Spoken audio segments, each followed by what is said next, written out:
Okay, next. This question is for Ethan.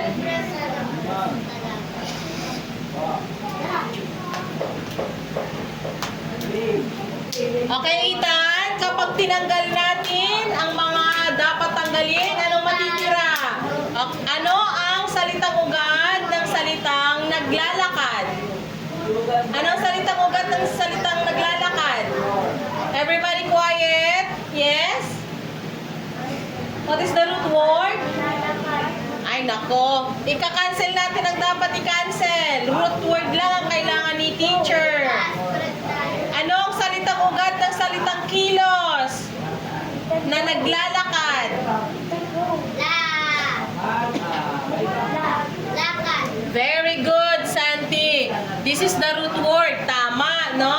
Kapag tinanggal ang mga salita o ang mga panlaping dinagdag to make it present tense, ang matitira ay lakad. Tama, Santi? Yes. Ito yung verb. Ito yung salitang kilos. Ito yung pandiwa, lakad.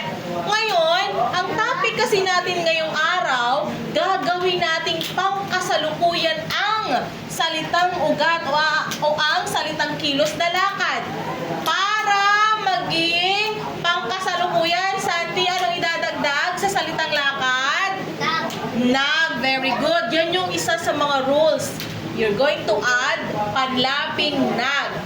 Maliban sa dadagdag tayo ng panlaping nag, everybody listen, eyes on me.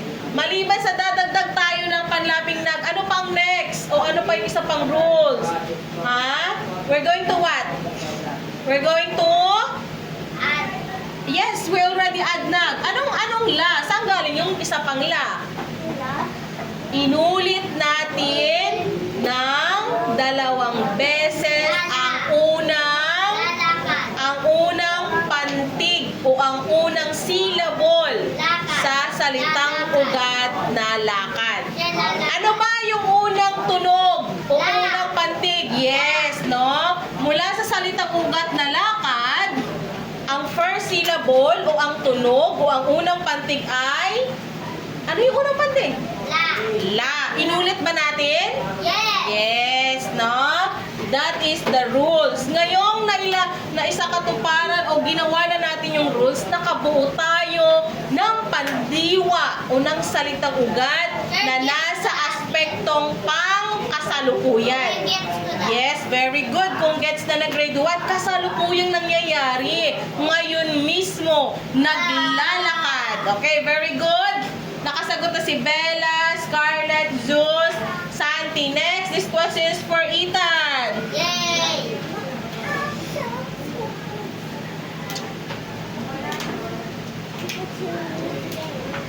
Okay, Ethan, pakibasa ang salita. Everybody, quiet please. Very good. Ang salita ay nagtutupi, Ethan. Pwede mo bang sabihin kay teacher kung ano yung salitang ugat ng salitang kilos na nagtutupi? What? Tupi. Very good, Ethan. Ito po ang salitang ugat ng salitang kilos na nagtutupi. Tupi. No? Yan yung salitang may kilos. Okay, ano nga ang rules, Ethan, para maging aspektong pangkasalukuyan ang pandiwang nagtutupi? Anong idadagdag? What? Ano idadagdag natin? Ha? Come here, come here. I can't hear you. Hina ng boses. Ano idadagdag? Look at this. Anong iinad natin sa tupi? Inad natin ang nag. Very good. Tapos, nag-add tayo ng nag. Pero saan galing yung isang to? Bakit may isang to? Saan galing ito?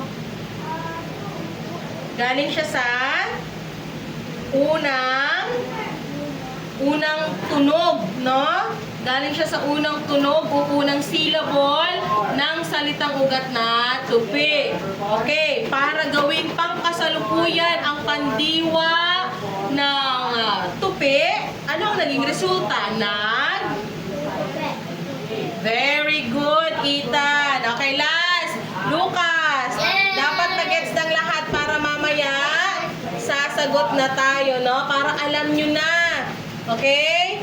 Okay, next, Lucas. Okay, magbigay pa kayo ng mga salitang salitang kilos. Nawawalan ako ng idea. Lakad? Meron ng lakad. Lukas. Ayun, no? May lakad na. Iba pa? Iidog. Lukas. Iba pa? Iidog. Tablet tayo mamaya. Wait lang, tabi-tabi. Sige. So, for example, tabi dyan.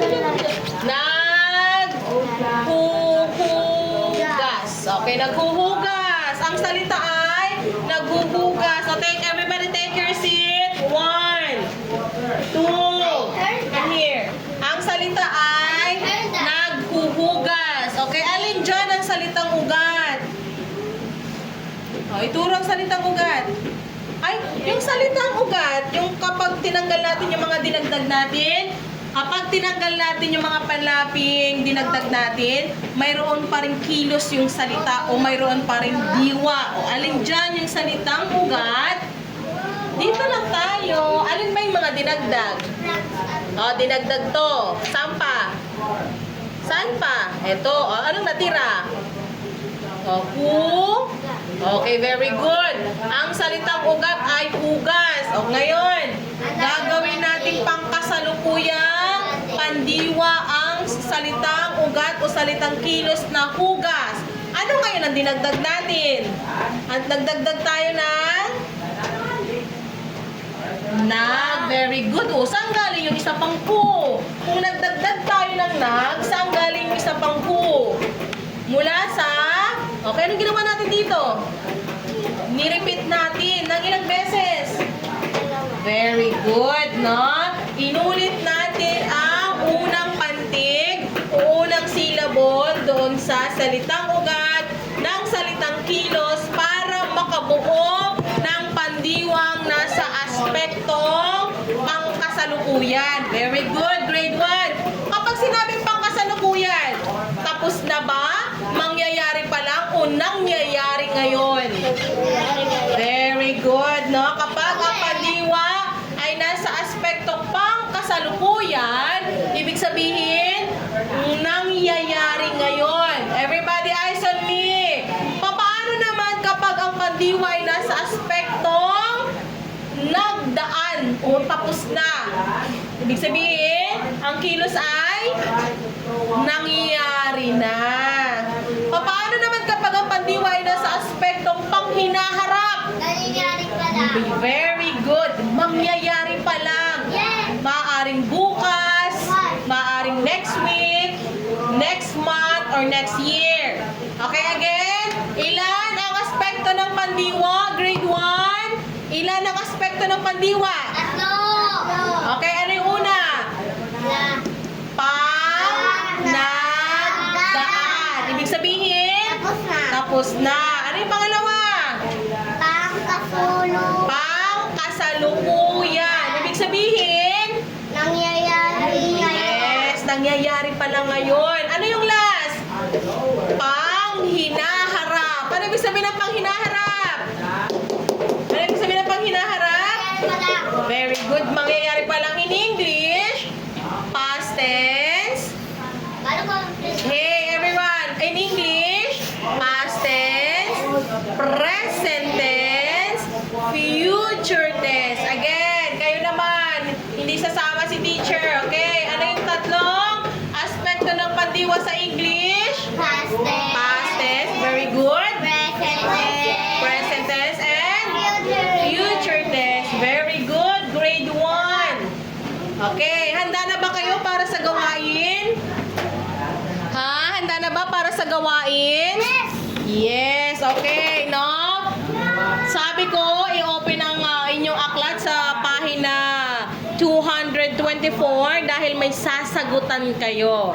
Okay? Now, dahil na-gets nyo na yung topic, pwede nang sagutan ang pagsasanay A. Parang hindi nakikinig ang grade 1. Okay, sagutan na ang pagsasanay A. Okay, timer start now. You only I will give you 10 minutes only to answer. Okay, go. Gawing pangkasalukuyan. Mag-a-add ng nag at at uulitin ang unang syllables. Okay? Yan yung gagawin nyo sa pagsasanay A. Okay? You may start answering. Go!